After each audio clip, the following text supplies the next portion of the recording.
Why, hello there, everyone. I am not Slayer49. And guess what? I've got a comment. That's right. Oh my gosh, what type of thing is that? Says Kalia07.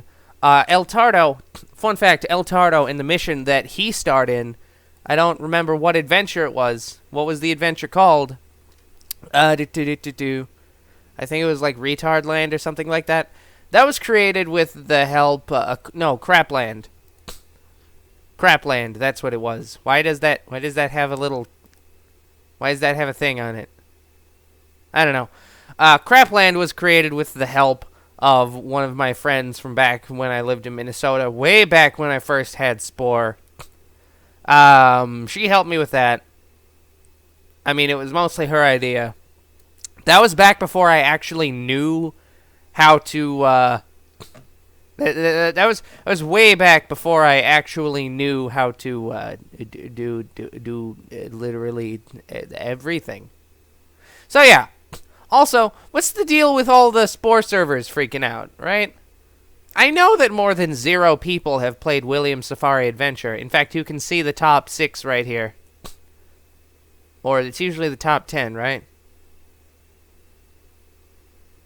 Okay, that's weird. More than 6 people have played that. That's all I know, okay? So we're going to be playing the Elder Birb XVI, which is a magical, fantastical adventure.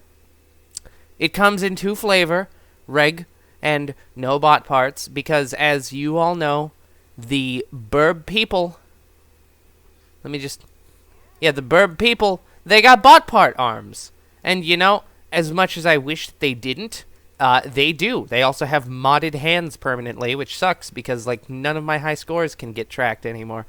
Which is kind of weird, because I checked on the, I just recently checked on the one video, or the one video that I just uploaded of the, here, let me just unplug that, actually. There we go, I can actually hear. Oh no, it's got a down smile. Somebody voted it down. So sad. Yeah, it's kind of hard. Kind of a hard adventure. I balanced it in such a way that you kind of have to have a decent number of captain parts in order to play it. And it's also pretty long, right?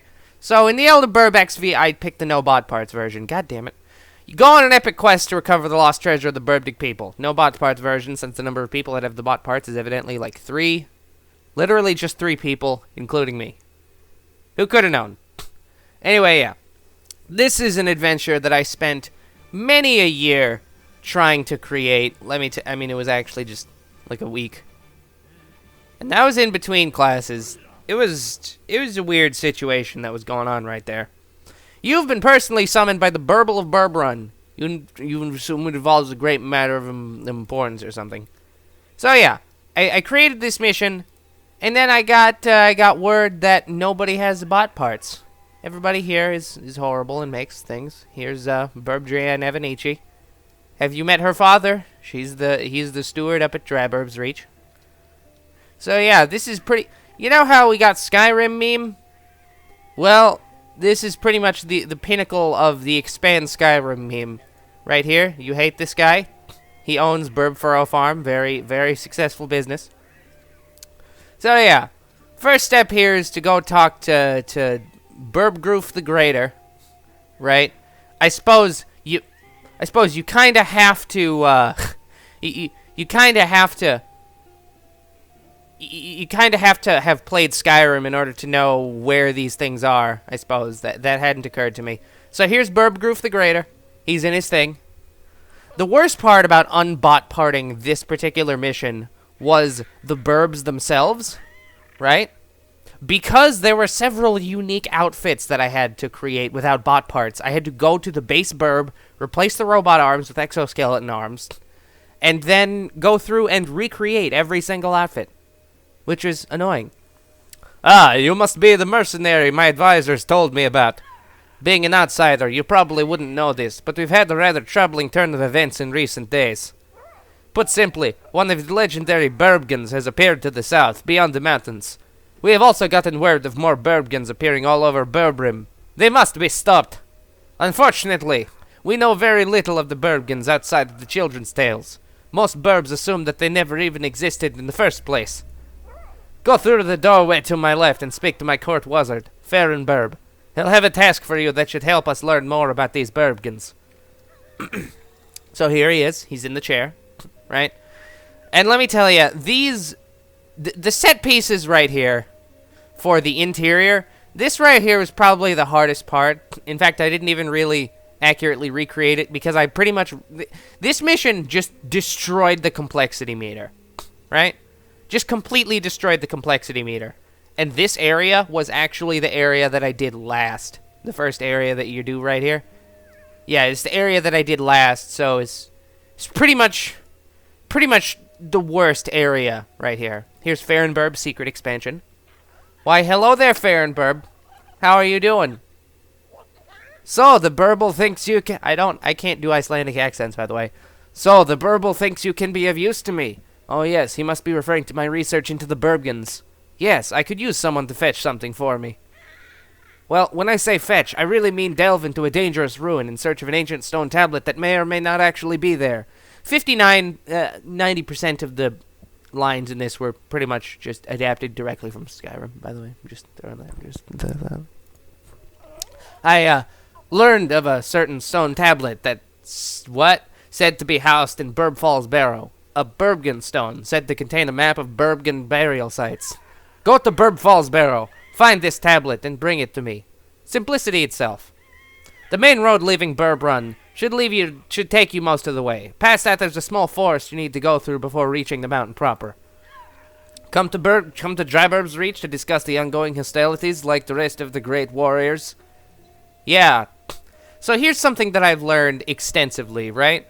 When you're creating an adventure, what you don't want to do is have the complexity meter in the upper right corner reach more than like 70%. Because when it reaches that point, it can't load everything in at the first instant, right? And when it doesn't load everything in the first instant, what happens is the creatures will get loaded in first, they will be placed in midair, and then the next instant it'll start loading in all the buildings, but because there are no buildings loaded in yet, the creatures will fall down to the ground.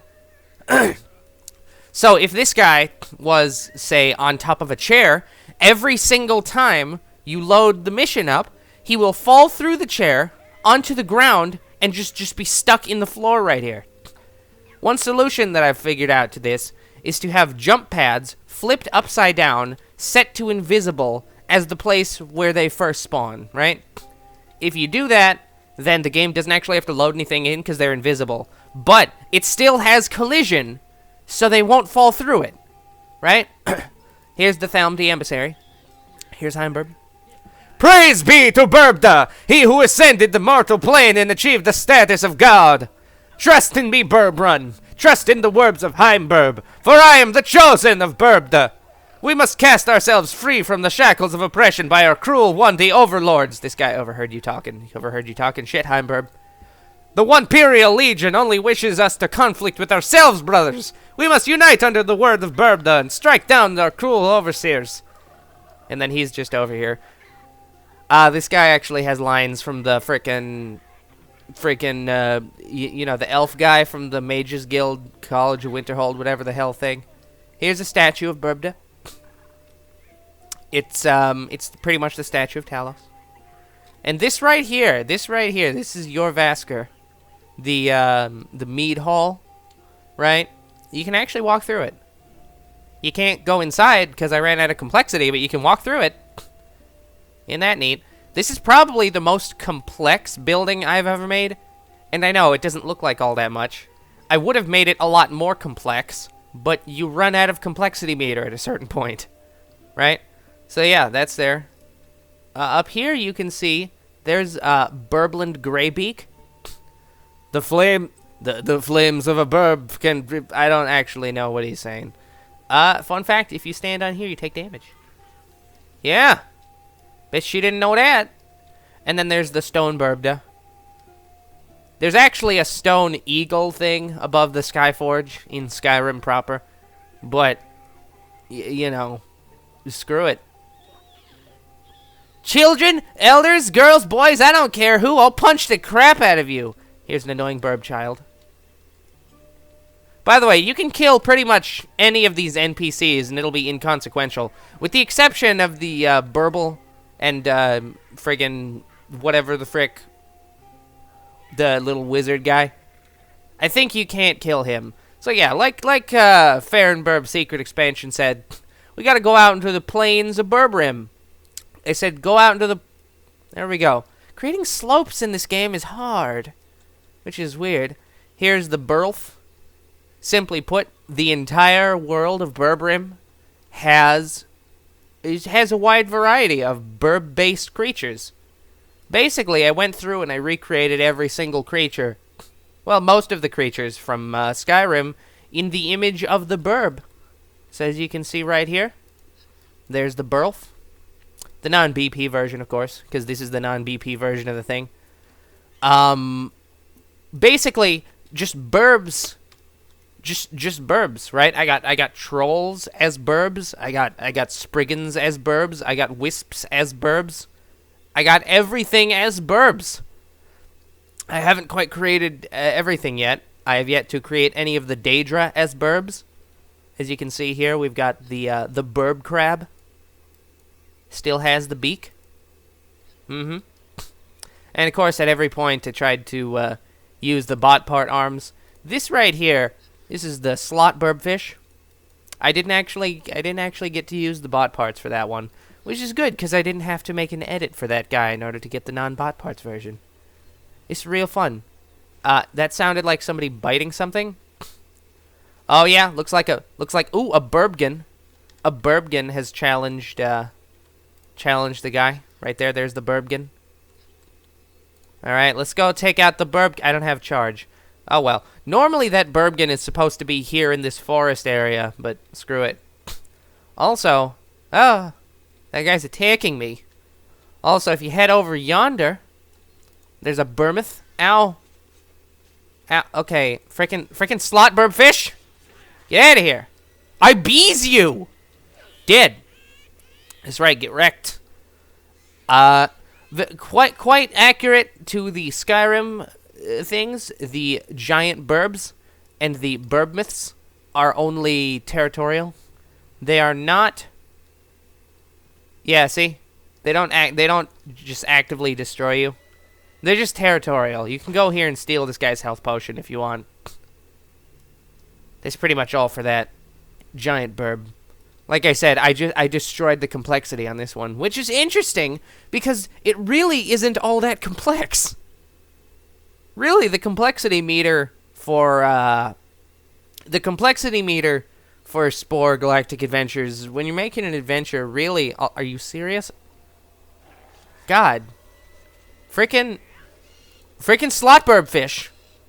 The complexity meter in Galactic Adventures really just, it limits you to creating one reasonably detailed city, and then that's it. I was making an adventure once, centered around the purple bird guys. I don't remember what their names are. Oh, here are some werbs. Oh, here are some werbs. There's the werb mother. Yeah. I did my best to balance the damage so that you don't just get destroyed. As you see, I have the level 1 defense parts.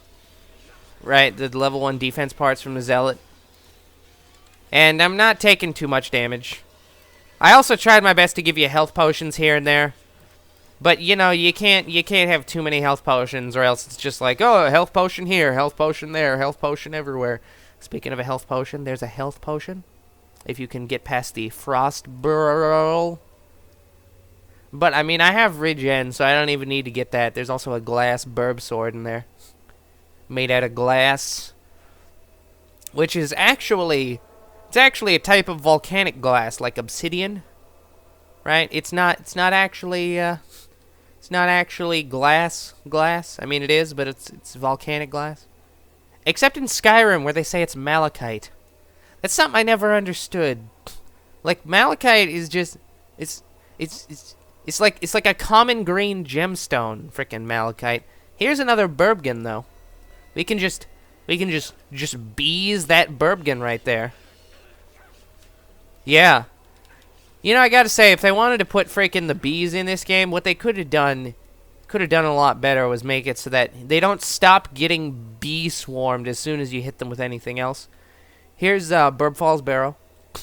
We need to go inside Birb Falls Barrow. Gotta move to the trapdoor. And inside, here are the Drogabird. Right?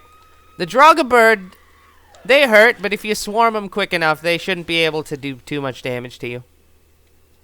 Now, one thing that I did for this, aside from putting an unnecessary amount of detail into the interior structures, I tried my best. I actually opened up the creation kit and did my best to recreate the interior of this area. So that's what I tried to do. Thing is, I pretty much ran out of complexity. Also, because of the bug that I said, like how the objects don't spawn in as soon as the game starts, because of that, periodically the Drogabird will get stuck inside walls. And that's not... Wow, I am taking some serious damage right here. And that's not actually something I can do anything about. Like that guy, he's sort of stuck inside of a wall. You know? Let's just wait until he gets unbeezed. Yeah, so basically, the game will start up, the guys will start wandering around, and then the props will spawn in. So they'll be wandering around, and then a wall will spawn right on top of them. I don't know why the game doesn't just stop them from moving before spawning everything in. I don't know why it doesn't do that. Really, that's just lazy programming. Like, seriously, it's not hard to freeze the state of a game object. Like, regardless of which engine. Doesn't matter. So, yeah, like I said, I tried to recreate the dungeon accurately. But then I got to this point, and, like, this point right here, and I ran out of complexity. So, the entire middle section of Bleak Falls Barrow is pretty much not in this. You've only got the entrance and the end of Birb Falls Barrow. So here's one of the large rooms. You know, nice large rooms. Just spam bees at the Drogabirds. And then there's not an issue anymore. You know? Really, they're not actually that tough. Like, if you've got the shaman parts, then you can just sort of screw with them enough. The poison blade is honestly not a very good part. Oh, oh, okay, camera issues. And that's not something I can do anything about. I wish I could have it so that the camera zoomed in whenever you did a thing. But I had to make these parts out of gates instead of just putting down the raw buildings themselves. Because if you make something out of gates, then it doesn't screw up the pathing of a guy. Here's a trapdoor. I put little fairies. Alright. And here we go. Latter half of the dungeon. Legend also tells of a series of burb claws that have codes to puzzle doors inscribed on them. That sounds incredibly annoying and played out to you. That is something that I thought was really just... like, seriously. The puzzles in Skyrim, they're not bad. The puzzles in Skyrim are not bad. The issue with the puzzles in Skyrim is that they're just freaking repetitive. It's like they have two puzzle mechanics in the game. The freaking oh, no! Drogabird White! They have two puzzle mechanics in the game. The freaking stone things where you rotate them and then you push a switch and you have to enter the right code. And the burb claws, not burb claws, the dragon claws with the codes on them. Those are like the only two puzzle mechanics in the entire game. And they are present in pretty much every single dungeon. It's freaking annoying. So here's it. Some sort of shiny golden claw. You feel like it probably belongs to an innkeeper somewhere, but you're probably going to need it. Like I said, I would have recreated the scene where What's-His-Face was stuck in the web, but freaking, yeah, locked gate, swood. Yeah, I know this doorway doesn't actually fit that. So here we go. You must slay the Bergenstone's guardian and retrieve it. That's pretty much all. Here's the Drogabird Deathlord. He's here. You see that Burbgen stone right there? That. Oh yeah, you are actually required to kill this guy. Huh? You see that Burbgen stone right there? I know it's supposed to be quite a lot smaller, but the thing is, in order to get the level of detail that I wanted, it had to be a certain size. No, it wasn't that. It was that I physically couldn't shrink the parts down any further. Man, this summon swarm ability is actually pretty damn broken. You feel like there should be some sort of giant wall here, possibly teaching you some sort of ancient word roughly translating to shove or something. Maybe that's just me. Or you. We got the stone! Now we can exit the thing. And there's the exit. Again, I could have why is that guy? Okay. Return to Birb. If only there was some sort of convenient way that allowed you to exit the barrow without going all the way back to the entrance. What? Oh! Oh, that's a hint. I confuse myself on occasion. So, god damn it. This game and its freaking slopes, I swear. It's like, oh, by the way, there are usually invisible walls that prevent you from going up the sides of these mountains. Once you reach the top of the mountains, the invisible walls disappear, so you can just jump down without having to go all the way back.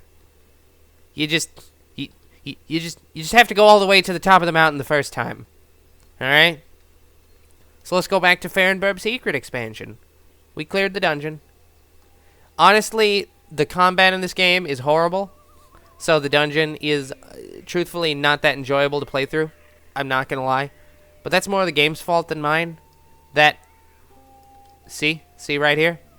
Oh, no, this guy wasn't inside the building. By the way, this is Bree's home. There are several more buildings other than Bree's home, obviously, but truth be told, I did not feel like going through and creating buildings for every single type of building. Also, I'm pretty sure that would have run the complexity meter up, like, way, way high. Like, seriously, though. Like, for real. Here's the pool. You can go in the pool and swim. This is actually... Oh, really? Freaking that? Okay. This is actually just a gate that's set to invisible. You can sort of fake swimming if you just make a gate that's set to invisible. Right? And just do that. You can sort of fake it. It's weird, but you can do it. And if you want, you can just sort of get up on here. What do we got up here? You can just get up here. Get up here. Look at the mountains. Everybody loves the mountains. And you can get inside this little crevice here. And you can use that to get on top of the building. There's nothing up here. I should have put a hidden Groxy Bear. But, no, I was going to, but I ran out of complexity. I literally could not put a single more building. Couldn't do it. Birb Groof the Greater. You know, if you've got the aptitude, you should join the Wizards College in Wintburbhold. Why, hello there, Birb. Ah, yes, the Burble's protege, back from Birb Falls Barrow. You didn't die, it seems. Ah, the Burbgen Stone of Birb Falls Barrow. Seems you are cut above the usual brute the Burble sends my way. One of my associates discovered its location, by means she has so far declined to share with me. She'll be pleased to see your handiwork. I have much to thank you for, friend. I'll have your payment sorted out by the Burble's assistant. I'm sure the Burble will keep you in mind the next time we have need of a mercenary. And now the final step. Now's your chance to kill Burbzim. Otherwise, just quit the game to get the thing. He's not actually named Burbzim. Instead, he is just named... You hate this guy. Where is he? Where is that bastard? That right there, that line is a reference to the fact that everybody says you look unwell if you got a freaking cold, because screw that. Burbzim is set to wander, and he does have a wander radius that covers pretty much the entire village. I don't know where he is. Alright then. Let's get going. That's something that I do like, by the way. How you can hit quit when there's no objective and it's the last stage. and it will allow you to win the game. It's the best. And so you recovered an ancient stone tablet from a place full of undead burbs. Seems a bit medieval for a spacefaring race, but you decide not to question it. 15 points! Because I put this out, literally, I put it out late last night. It actually hasn't gotten any time to get played. So that's 18 minutes long. But, you know, that's what's going to happen when you spend you spend 9,000 years just selling drugs to spacefaring empires. Let's see if I can log in. Can't log into the Spore servers. Alright. Got 2 games, Brain-Eating Fungus. That's going to be all for now, everybody. Until next time, not Slave 49, good night. Yes.